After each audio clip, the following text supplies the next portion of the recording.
In my years, I've seen the advisors that have had the most amount of success quickly were attached to other successful advisors or to a successful advisor.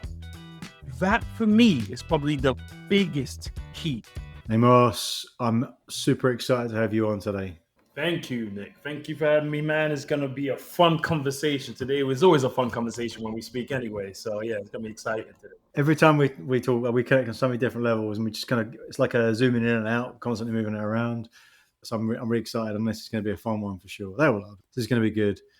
So let's start off with, what do most people not know about the origin of how you started in a business here? That's interesting. That's a good question. What do most people not know? I think most people don't really know the actual origin itself, to be honest with you. By the time most people meet me, they've already been told a story about me. They've already kind of, Amos did X, Amos did Y. So a lot of people are already going into it with, I'm going to you as a subject matter or whatever it is. But a lot of people don't know, like many people, I came in no knowledge. I'm a financial planner primarily. I had no idea what that was growing up. And I went to school for accounting. So most people don't know I was supposed to go down a separate path. But, things happened the way they did and I deviated. So that's what I would say is the biggest thing.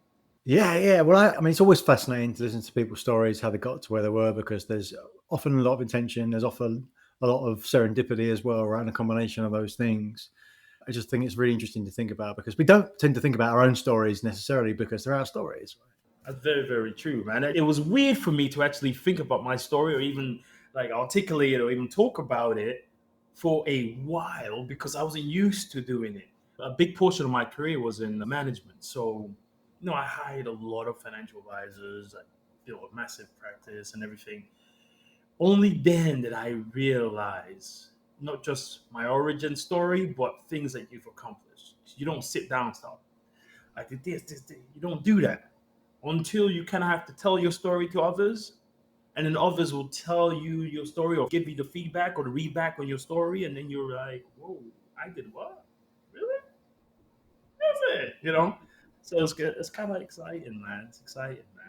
Well, I guess for those watching and listening and haven't figured it out yet, me and Amos both grew up in and around London. The English are coming. The English are coming. Right? They come everywhere. We come everywhere. Always everywhere. But I don't necessarily think it's a London thing or anything in particular with England, of course, but just the difference in which that we grow up and we start off in business that gives us those different types of experiences. And as you said, it's not until you get into an environment where you see different experiences to go, oh, that's not, there's different versions of that, right? Like, it's like that's just how people have different normals. And then you start to be able to really lean into those advantages or everyone's particular advantages. What would you say that gave you the first leg up, or how are you able to accelerate as fast as you did at the beginning of your career? Good question, man. I think the big thing that really helped me, that gave me the first leg up, and I used it to keep growing, is I asked a lot of questions, man. I just asked a lot of questions. I didn't grow up in a situation where you had a lot of people that were successful on the financial side in the field, right? I didn't grow up around anyone that was successful, honestly, financially. So once I got into a space where, every office was someone that was worth X, Y, and Z multiples of millions, I figured to myself, this is my opportunity to ask the questions, right? How did you get there? How's your practice? What else are you doing on the side? What assets have you acquired? And then just get advice. And for me, people's time was important. So I always kept it 10, 15 minutes. But I would find a lot of people, once you start asking them about themselves, will give you more time than you actually thought that they were going to give, especially if it's a great conversation. And Nick, you know me, I am genuinely interested in every single person I meet. Everyone has a story. Everyone has a story. So you can imagine me sitting down with all these people individually, one on one, and just basically they're telling their story, and within their story is a gem. I think that's something that a lot of people coming up nowadays don't do. I used to preach that to the advisors that I brought up. Hey, listen, knock on doors with other successful advisors and get their story. Ask them what they're doing. Ask them to analyze what you're doing. People will give you time if you actually seek them. So I think that's what really helped me with my growth, honestly. I absolutely love that. There's a couple of nuances as I see it that come through because of what you just said and because I know you as well, right? Because it's the starting point is, first of all, everyone's favorite subject is themselves. So Yeah. people want to talk about that. Yeah. It just is, right? People want to talk about Mhm. things that they're doing because it's just on their mind. But it's you genuinely want to know what people are doing. You're interested in what people are doing, and that's a Yeah. big distinction, right? Because you could send those junior advisors in to ask questions of other advisors that have been more successful. But if they're going in there going, tell me about like this, so just, rather than like, wow, I really heard this about you. I thought that was really cool. Have you got 5 minutes just to talk to me about that a little bit? I just thought it was so interesting. And that's a prerequisite with you, Amos, though, right? Because Yeah. that's something that you have to tell other people to think about, or some people perhaps, but that's so important. You're right. You're 100% right, man. 100% right, man. I mean, for me, I mean, there's just so many people out there. There's just so many people that have success in different fields, and success leaves clues. And that's something you heard me say multiple times.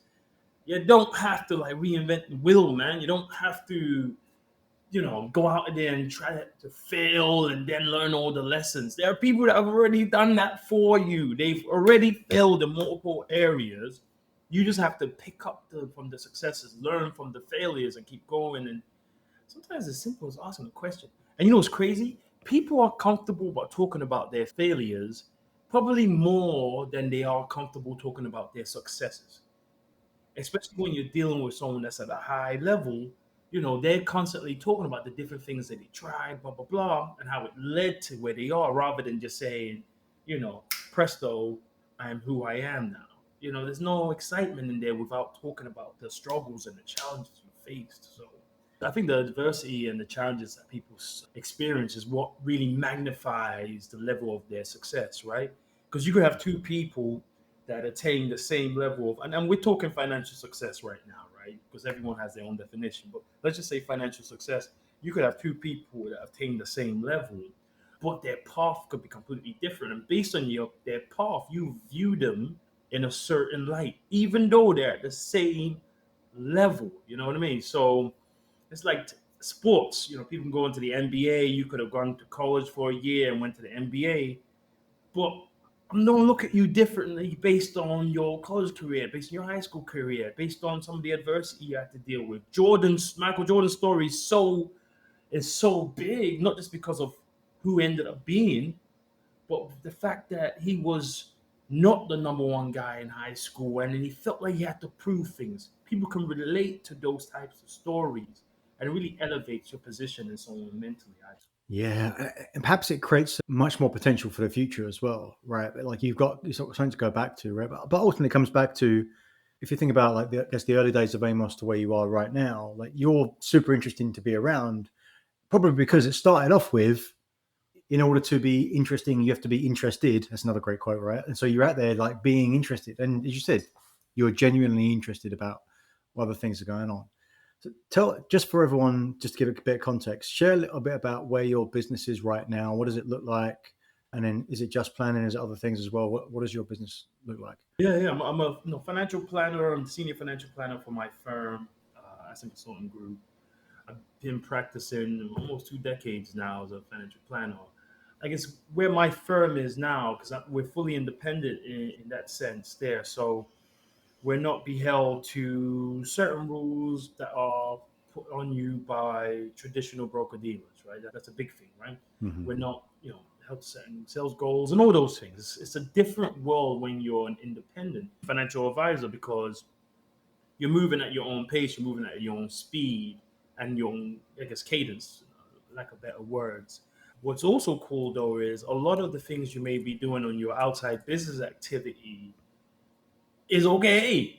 Essentially, like you're not restricted to what you're doing. So people know I'm heavy in real estate, so I'm able to incorporate what I am doing in real estate and not include it in the business part, but just my outside business activities and it's fine. I'm staying within compliance. It's great.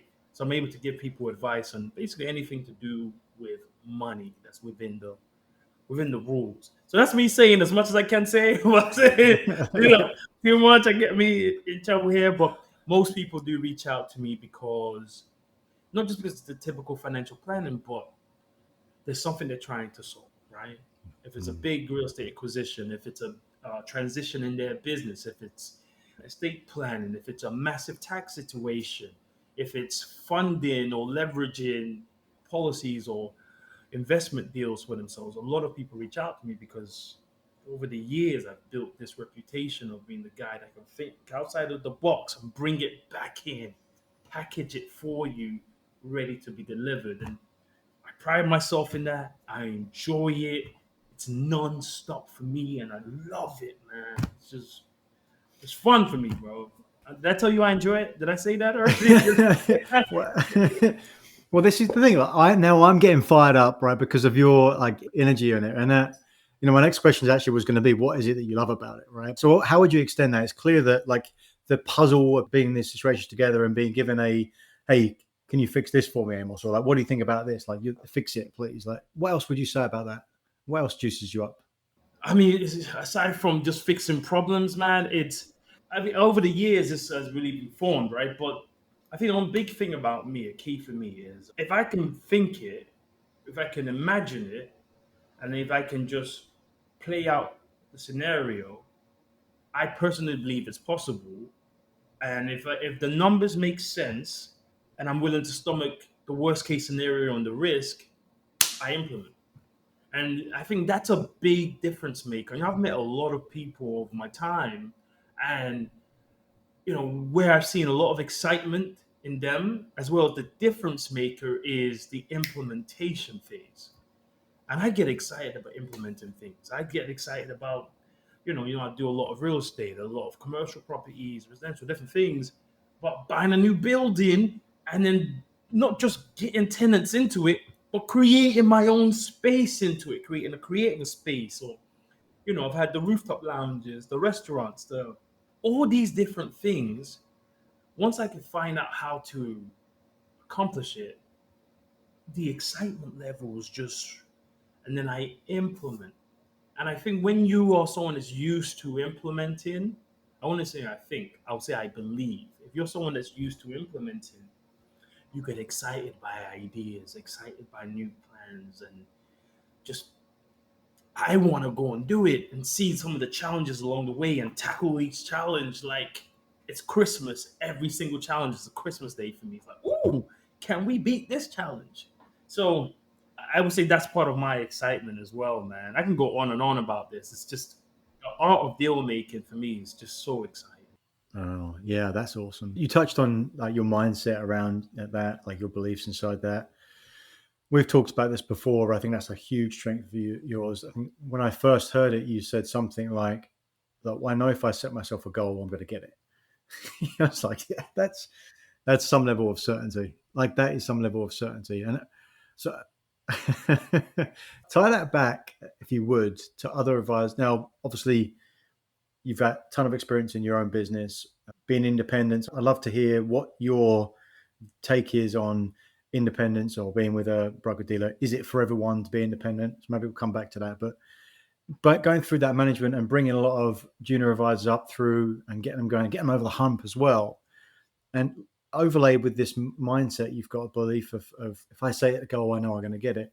What would you say for an advisor in place where like they're in, like they're doing it, they're doing the thing, they know it's theirs, they believe in what they're doing, they know that they can do it, they've got some evidence around that, but they're trying to push to that next level. What would you say is one of the mindsets that people get stuck in? That's a good question, man. There's a lot, bro. There's a lot of different mindsets. I think one you have to especially in this world in financial planning, you have to get away from this is crazy when people think you come in and it's gonna instantly hit. And for some, you might come in and instantly hit, and there's circumstances that could allow for that. You might come in under a big group, under a successful group, successful advisor that will allow to make it a shorter learning curve, right? They may have things in place for you to, start eating from and go from there.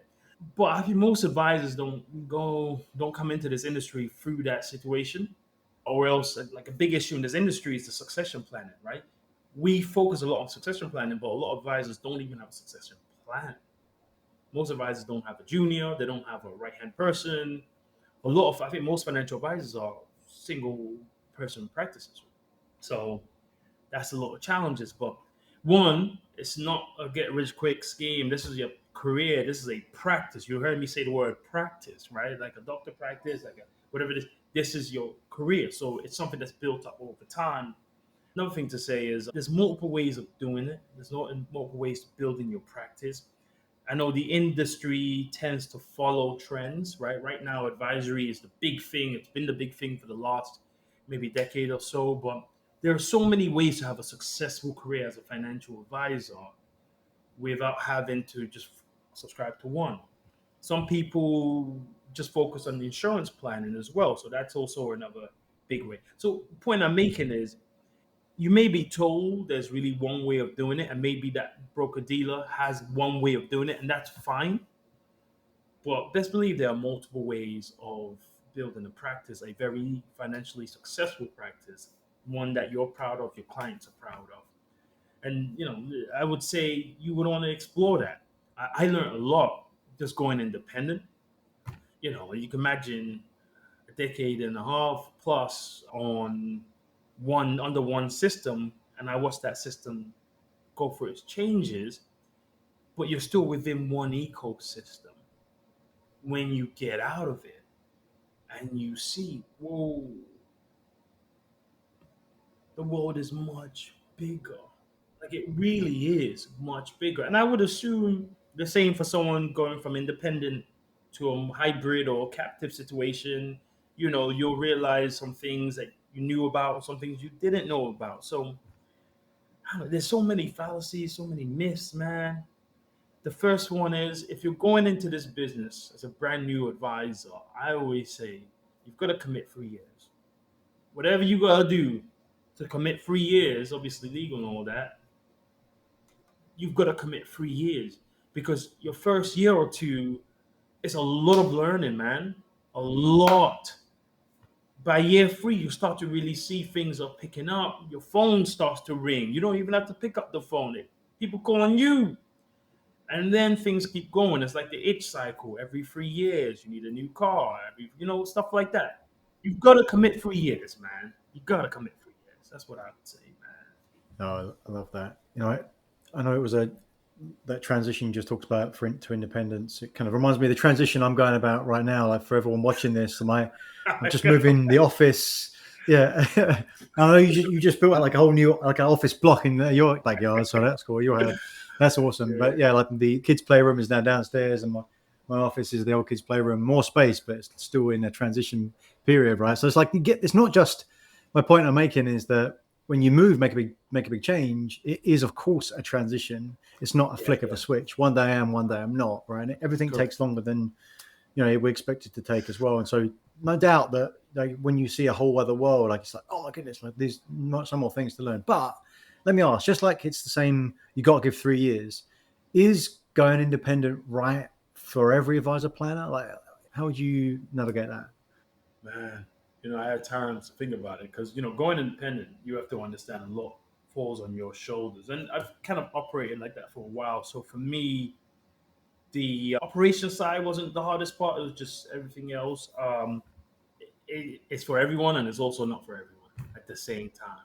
I think that's the best way to answer it because, you can go in as an independent advisor and everything circulates around you, right? You are the epicenter of everything, right? So the lights don't turn on unless it's you. Staff only gets paid because of you. Office, blah blah blah. You operate everything, and you could be in charge of everything. And for some people, that's very daunting because you're not just running a business anymore. And this is the difference that I make. You go from running a business within a company, right, to running a company and you just supervise. You know what I mean? There's a difference there. For some people, bring it on. I could take it all. For some people, they just really want to focus on the business aspect. And you could do that as an independent. Maybe you join up with other independent advisors. Maybe you hire a great person to end up being your director of operations, wherever it may be. but there are challenges. Your retirement plan you're responsible for, your own health insurance, stuff like that. So you have to be ready to take that. On the flip side, on the captive or the hybrid side, a lot of the things outside of your actual meeting with the client, your actual face-to-face engagement, is taken care of for you. And for some people, that's enough.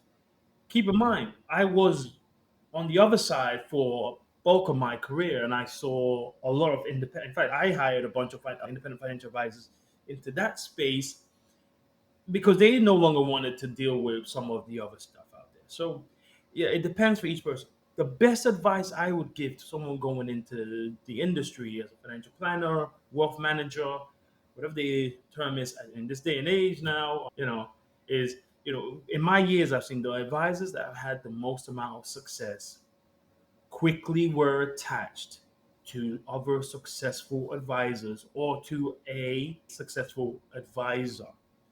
That for me is probably the biggest key. If you do it independent or whatever, eventually you'll figure out what's best for you. But when it comes to actually building and learning and actually building a business and a practice, if you can work under other successful advisors, even if it's just them letting you run meetings, or I mean them allowing you to shadow on meetings or whatever it is, I strongly recommend that above all options. So if that person is independent or not, that's going to really dictate what happens with you, right? If you're stuck. Man, I love it. I love it so much because it's the answer to two questions, right? So, independent or not, the answer, like most times, is well, it depends, right? Yeah. Because all roads lead back to, well, what do you want, right? And so then the question is better, like, okay, do you have an intention? Are you looking at going, okay, what am I trying to create here? Like, what do I really want to be as a planner? Like, what type of life do I want to create? Being a seven-figure advisor for me, of course, is about having a high level business, but it's also making sure you're thinking about other parts of your life as well, right? You're not sacrificing your family or your health, and that's the Right. concept overall. It's not necessarily about the money, but certainly part of it. But it's then going, okay, look, I'm all in. I've got to be in for 3 years, and just start, right, just to really figure it out. But then whether I want to go independent or not, it's like, what am I trying to build here? Like, what am I good Right. at? Because you got to be the talent, you got to be the manager, you got to Right. make sure that you're doing all the things at once, right? Like, and so the answer you talked about, okay, a lot of advisors don't even have succession plans, and you've got to have that. And junior advisor, you've got a team around you. So it's almost like the answer for sustainability and legacy as a planner is also the same answer for someone coming into the business wants to be successful, right? It's like attach Correct. yourself to Correct. someone who's already Correct. successful around you, right? So these should Circle, be bro. like, yeah, like exactly, Yeah. like Yeah. puzzle pieces of like awesomeness, Correct. like because Correct. I think that's what's the best, right? If you can, Tony Robbins quote, I love, proximity is power, right? You're put Mhm. yourself in those, and it starts all leads back to that when you're first starting out, right? Knocking on people's doors and being genuinely interested in what's going on, and Mhm. then start to build through that. So I love the way you pulled that all together. That was really cool. Thank you. So talk Thank to me a little bit about team, because you had junior advisor we talked about, but team around you. What do most planners, advisors get wrong when building a team? Man, there's so many ways to say it. So I'll say it the nice way, then I'll saying it. You can't do it all yourself, right? Like any other profession, you studied or you mastered, if you mastered it, that profession, right? But when you become a financial advisor, you're not learning how to pay your rent. That's not something that they teach you. They're not teaching you how to put paper into the printer, and they're not. There's so many things that comes with having your own practice or being a financial planner, whatever the case may be, that has nothing to do with what brings in the revenue, but they must be done at the same token, if that makes any type of sense, right? Mm-hmm. Mm-hmm. Because if they're not done, the whole house can crumble. So an issue, I guess, something a lot of financial advisors, I won't say don't do, they are reluctant to do because inevitably you're gonna be forced to do it anyway if you want to keep growing or progressing or even staying still. Is hiring out your help, man. One of the best things I did, one of the best things that I did was to hire an assistant early on in my career. Now I split the cost with the guy that I was working with, the guy was my partner at the time. So it helped to bring down the cost. But look, other people can do it. People do it all the time, share assistants and different things. And Each broker dealer has their own rule on that. But hiring out the staff, man, things that take you away from your, what do you call it, the green time, your revenue producing activities. Like, I know I generate revenue by analyzing my book, speaking with my clients, closing deals. That's it. Everything else, before, in between, after, doesn't really generate or bring in towards that. So I have staff that handles the intake part. Like, I don't schedule my meetings. I have staff that schedule reviews for my clients. Most of my meetings are reviews or referrals. That's most of my meetings, right? So I have people that take care of that. I have people that handle the paperwork workflow. I have people that deal with the service centers and so forth. You know, I, even like we're coming out with a lot of the videos. Even with the podcast. I said it to you. I'm not going to do a podcast. It's my own one if I have to turn on the camera and all the other stuff. No. So what did we do to commit ourselves to? We hired out a podcast company, and now they handle our podcast. Same thing about social media. So point I'm making is, I know what I'm good at. I know what I'm trained at doing. I know what I can crush. I know where my skills are best utilized. I focus on that. So rather than saving the money, right, you can save the time, which will then in turn allow you to generate more, because our income is unlimited, right? Per Mm-hmm. hour, bro, per hour. And I've calculated how Mm-hmm. much I make per hour. And I like to just focus on that and hire out people to do everything else. You may have to give them direction, but that's it. So that's the biggest thing for me with financial advisors, man. The reluctancy to hire out staff is wild. I still have advisors that I'm cool with now from my old broker dealer and other places that was, Mm. they're doing well, but on a Friday night they're still doing application, which is wild to me. Like, why? Like, if someone enjoys to do paperwork, let them do that. You focus on revenue producing activity. Go out here and meet more clients, more prospects, or network with your clients, hang out with them, do the other things. Mm-hmm. The stuff that doesn't generate revenue, man, you gotta farm it out, man. So that's probably the Oh, biggest thing with advisors, man. huge, Biggest thing. huge. And bringing that team around you, right? It's a different set of people sometimes, also, because it can also be thinking, I've got one staff, or maybe two staff, or I share one of them, like you said, and it can be like, oh man, I'm not sure if I need a whole new one yet, right? Or I need that extra thing yet. So it's like, that may be true, but let's just take steps forward, right? Can I invest in something that's a partial, another share? Can I gain a few more hours? Can I have some sort of vendor come in as well, like something like that? If I could jump in there, man, even if you can't, like, let's say you can't find anyone to partner with you on staff, right? Or let's say you just don't work well with others. You don't play nice in the sandbox, right? And you need to have your own dedicated staff, but you're worried you don't have enough activity for them. Trust me, trust me, you will have enough activity for them because you will be paying them irregardless. So now you've got your time back, because essentially, for any successful person, entrepreneur, doctor, whatever you may be, financial advisor, whatever it is, your time is the most valuable commodity, in my opinion. So if you can buy back your time, to reference the book, that is key. And trust me, it costs less money to buy back the time compared to how much you are really making. Even as someone you're just starting off first couple of years, you see how much time it takes you to do work, from client engagement time to workflow time. And if you really just analyze it, and I'm big on that, you see how much time you're spending. And it goes from I'm spending to I'm wasting, because I could have just hired someone and not spent that time. You know what I mean? You're not just going to throw your money away. So I don't know, man. It just puts you in a different place mentally. Shout out to Dan Martell, buy back your time. Yeah, Yeah, the thing I really want people to listen to and get what you said, right? Is that once you hire that person, you then get your time back. you do. Let's say it's 5-10 hours a week. Imagine as a business owner having 10 extra hours a week to think about how to make more money. And that is, no one's coming back to backfill you as the owner. You've got to be in there doing that, thinking about how you're creating the future. That is something that that's, so here's the way I think about it is that the two things you can't have someone else do for you are spending time with your most important clients. You said also look at your book as well, but I could argue someone could look at your book, but being there with your most important clients, like that's fundamentally what you do. And the other thing is doing the plan and the strategy and the vision. If you're doing applications on a Friday night, to your example, there's no one coming in there doing that for you. Wow.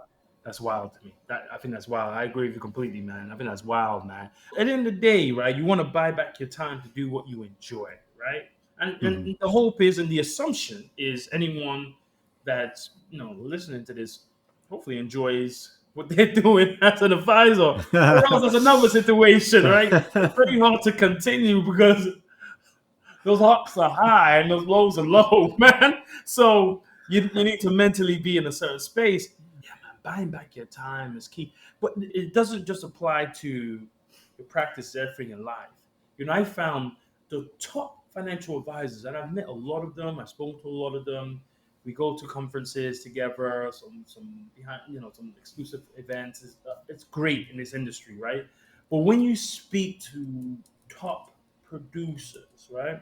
Not just in a broker dealer, but in the industry, what you will find is their time is so key to them. And everything around them kind of operates in that same mentality where, how much time will it cost me? Not how much money, how much time will it cost me versus what the reward is going to be. And you find most people, once you get into that mindset, the things that you spend your time on are also the things that you really do enjoy the most. And the things you enjoy the most tend to be the things that generate the most revenue. And those things that generate the most revenue allow you to buy back more of your time, which allows you to do more of what you enjoy, which is it's like a cycle. So it's beautiful when you could do all those. I'll give you something simple, a silly example, but it's, like I have my kids doing martial arts now, taking your book. Today's the first day actually. And, look, I could take them to a studio and let them learn, and that would be great. I couldn't find anything within like 5-10 minutes of where we live. But I do know trainers, I do know teachers, I know people that actually teach, have their own studio, blah, blah, blah. I know their schedulers reached out to them. Hey, listen, man, look, I'm not able to get out to you, but would you be able to get out to me? I pay them a bit more and they come out. So now my kids are learning mixed martial arts at home. Now it's great for them to meet other kids and socialize, blah, blah, blah, all that other good stuff. That's great. But the 30 minutes it would take us to go all the way there and then come back, and you won't going to go back and forth because there's no point going back and forth for an hour. So for me, we just saved an hour and a half to 2 hours of prep and driving time for my kid to have that same hour of sessions. What can we do in that hour of time we just got back? And you're going to be at home, so you're right there, and you can watch them. Like you enjoy being there, being present as a father as well. Like the whole thing. It's phenomenal, bro. So and we have the space in the house to do it, and the backyard, all that stuff. So we'll be fine there. But the point I'm making is, you know where your time is best spent. Use it wisely rather than doing the other stuff, man. Yeah, and it stacks, right? I mean, maybe that's not, I mean, it's a great example, but maybe that's not applicable for everyone. But just if you buy that 10%, then you can reinvest another 10%, maybe buy back 20, right? And so it keeps going on and on. So cool, man. We should absolutely do a second round of this down the line somewhere, because I've got so much we can cover and so much depth that so much gold of stuff you can throw out there for other planners to take in. But what would you say overall, out of all the things we covered today, if there's one thing you could point to people that are listening and watching to, what would you say that they should take away from today? I think a lot of what we've spoken about, or the people that this may like resonate most to, are people that are already in a great space in their practice. So this allows them to reminisce, right, on some of the challenging times, right? And I think for a lot of us, there's PTSD, so we do block out some of the real dark times when we started, right? I know I mentally blocked out some dark times, but I've let enough squeak in to remind me.